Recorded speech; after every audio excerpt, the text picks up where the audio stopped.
Please అధ్యక్ష, నేను ఈ ఉద్యోగులకు సంబంధించినటువంటి అంశం మాట్లాడాలనుకుంటా ఉన్నాను.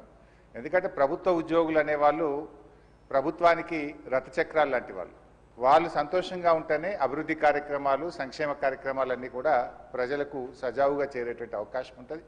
ఈరోజు వాళ్ళందరూ కూడా తీవ్రమైనటువంటి మనోవేదనతో, ఆవేదనలో ఉన్నటువంటి పరిస్థితి ఉంది.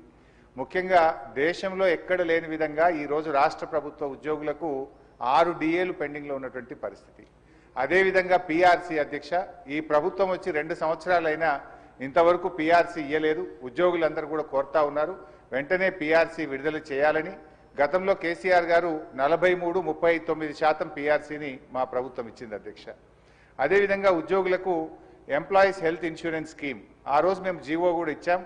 దాన్ని మీరు అమల్లోకి తెస్తామని చెప్పి మేనిఫెస్టోలో పెట్టి కూడా ఈహెచ్ఎస్ స్కీమ్ను అమల్లోకి తేలేదు. దాన్ని కూడా వెంటనే అమల్లోకి తేవాలి. ఉద్యోగుల జీపీఎఫ్ తదితర బకాయిలన్నీ కూడా విడుదల చేయాలని మీ ద్వారా ప్రభుత్వాన్ని కోరుతున్నాం అధ్యక్ష. ముఖ్యంగా రిటైర్డ్ ఉద్యోగులైతే ఈ మధ్య మనం చూస్తూ ఉన్నాం 39 మంది రిటైర్డ్ ఉద్యోగులు బెనిఫిట్స్ ప్రభుత్వం నుంచి వాళ్ళ సేవింగ్స్ వాళ్ళకి ఇవ్వకపోవడం వల్ల వైద్యం కూడా చేయించుకోలేక ఈరోజు 39 మంది రిటైర్డ్ ఉద్యోగులు మరణించారు. బీఆర్ఎస్ హయాంలో కూడా దాదాపు 15,000 మంది రిటైర్డ్ ఉద్యోగులు రిటైర్ అయితే వాళ్ళందరికీ మేము టైం మీద డబ్బులు ఇచ్చాం. కానీ కాంగ్రెస్ హయాంలో, ఎందుకంటే ఈరోజు నేను అసెంబ్లీకి వస్తూ ఉంటే పొద్దున్నే నా సిద్దిపేటలో ఒక డాక్టర్ జగత్ Kumar Reddy retired JD veterinary పొద్దున్నే నా దగ్గరికి వచ్చి, అన్నా కొద్దిగా అసెంబ్లీలో మాట్లాడు, నేను అక్టోబర్ 2024లో రిటైర్ అయినా, ఇంతవరకు ₹1 రాలేదు. హైకోర్టుకు పోయి ఆర్డర్ తెచ్చుకున్నా అయినా రాలేదు. హైకోర్టులో కంటెంప్ట్ వేస్తే కూడా వాయిదాలు అడుగుతూ ప్రభుత్వం మమ్మల్ని ఇబ్బందులు పెడతా ఉంది. మా రిటైర్డ్ ఉద్యోగుల పెన్షన్ బెనిఫిట్లు ఇప్పించండి, చావు బతుకుల్లో ఉన్నటువంటి మమ్మల్ని కాపాడండి. 30-35 ఏళ్ళు ప్రభుత్వానికి సేవ చేసినటువంటి రిటైర్డ్ ఉద్యోగులను ఈ రకంగా వేధించడం ప్రభుత్వానికి తగదు, దయచేసి ప్రభుత్వం దృష్టికి తీసుకుపోండి అని చెప్పి పొద్దున్నే నా ఇంటికి 7 గంటలకే వచ్చి కూర్చున్నాడు సార్. నేను బయటకు వచ్చేసరికి ఏంది ఇంత పొద్దున్న వచ్చినామంటే, ఇట్లా ఉందన్న ఆరోగ్యం బాగాలేదని చెప్పమంటే బట్టి గారికి చెప్తా తప్పకుండా ఈరోజు నేను మాటించి వచ్చి ఈరోజు చెప్తా ఉన్నాను అధ్యక్ష. అదేవిధంగా అధ్యక్ష, సిపిఎస్ ఉద్యోగులను ఓపీఎస్గా మారుస్తామని ఆ రోజు కాంగ్రెస్ పార్టీ ఎన్నికల్లో హామీ ఇచ్చింది. మరి ఎప్పటిలోగా ఓల్డ్ పెన్షన్ స్కీమ్ అమలు చేస్తారు? మరి ఈలోపు గత 2 సంవత్సరాల నుంచి సిపిఎస్ కింద రాష్ట్ర ప్రభుత్వం కట్టాల్సిన కాంట్రిబ్యూషన్ డబ్బులను కూడా మీరు కట్టకుండా దాన్ని దారి మళ్లిస్తా ఉన్నారు. అసలు కాంట్రిబ్యూషను కట్టలేరు, ఓపీఎస్ తేకపోవడం వల్ల 2 లక్షల మంది సిపిఎస్ ఉద్యోగుల భవిష్యత్తు ఈరోజు ప్రశ్నార్థకంగా మారుస్తా ఉన్నారు.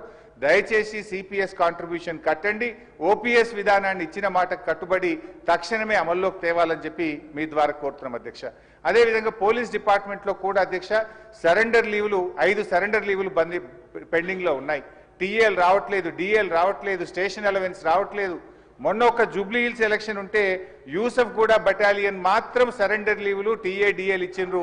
రాష్ట్రంలో 1,00,000 మంది పోలీసులకు సరెండర్ లీవులు టీఏలు రాక ఇబ్బందులు పడతా ఉన్నారు. దయచేసి పోలీసులను కూడా ఆదుకోవాలని, గతంలో నేను ఫైనాన్స్ మినిస్టర్గా ఉన్నప్పుడు ఎప్పటికప్పుడు సరెండర్ లీవులు టీఏలు ఇచ్చాం. ఈ ప్రభుత్వం వచ్చిన 2 సంవత్సరాల నుంచి పెండింగ్లో ఉన్నాయి కనుక వాటిని విడుదల చేయండి. ఇలా పోలీసులు కూడా తీవ్రమైనటువంటి ఆవేదనలో ఉన్నారు. పోలీసులకు ఉండే ఆరోగ్య భద్రత స్కీమ్ కూడా బంద్ చేసిండ్రు. మీరు ₹1,00,000కే పరిమితం చేసిండ్రు. పోలీస్ కానిస్టేబుల్ చాలా ఇబ్బంది పడతా ఉన్నారు. ఆరోగ్య భద్రతను పునరుద్ధరించండి, గతంలో మాదిరిగా కార్పొరేట్ వైద్యం పోలీసులకు అందించాలని చెప్పి కోరుతూ కాంగ్రెస్ పార్టీ ఎన్నికల మేనిఫెస్టోలో తక్షణమే మేము ఉద్యోగులకు పీఆర్సీ ఇస్తాము, పెండింగ్ డిఏలు ఇస్తాము, బకాయిలు ఇస్తాము, ఓపీఎస్ తెస్తామని మాట ఇచ్చి ఈరోజు కాంగ్రెస్ పార్టీ 2 ఏళ్లైనా అమలు చేయకుండా మోసం చేస్తా ఉంది.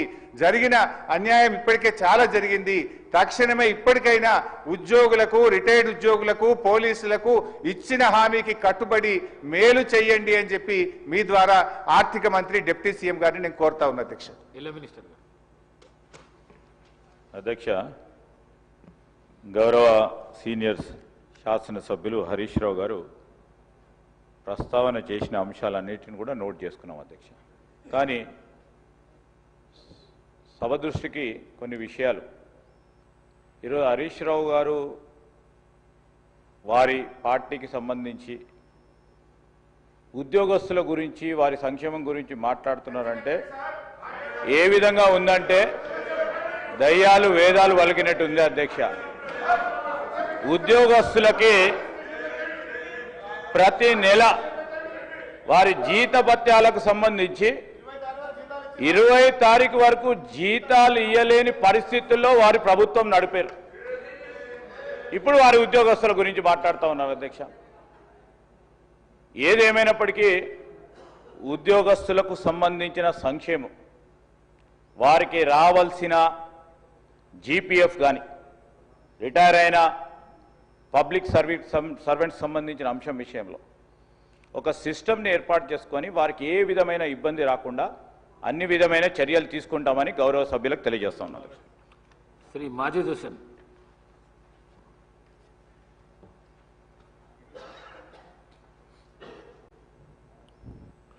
स्पीकर साहब, मैं तहे दिल से शुक्रगुजार हूं कि आपने जीरो ओवर में मुझे मौका दिया।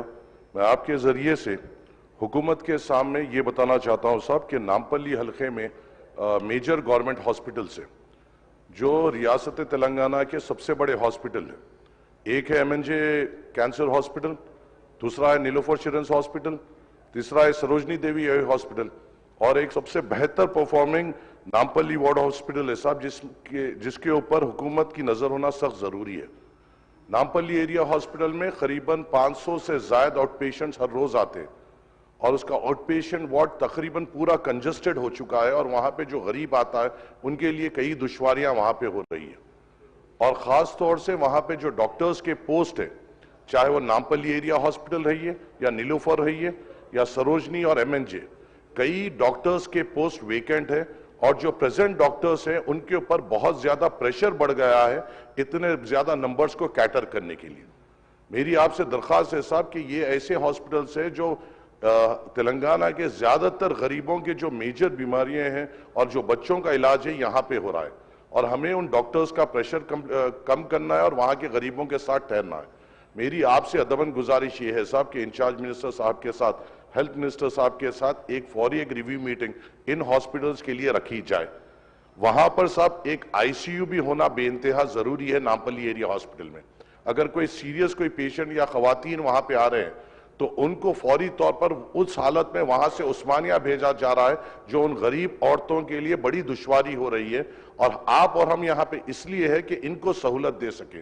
उनकी सहूलत इसमें है साहब कि हम वहां पे फौरी तौर पे एक आईसीयू बनाए। उसी के साथ साथ नीलोफर चिल्ड्रंस हॉस्पिटल जो हिंदुस्तान का सबसे बड़ा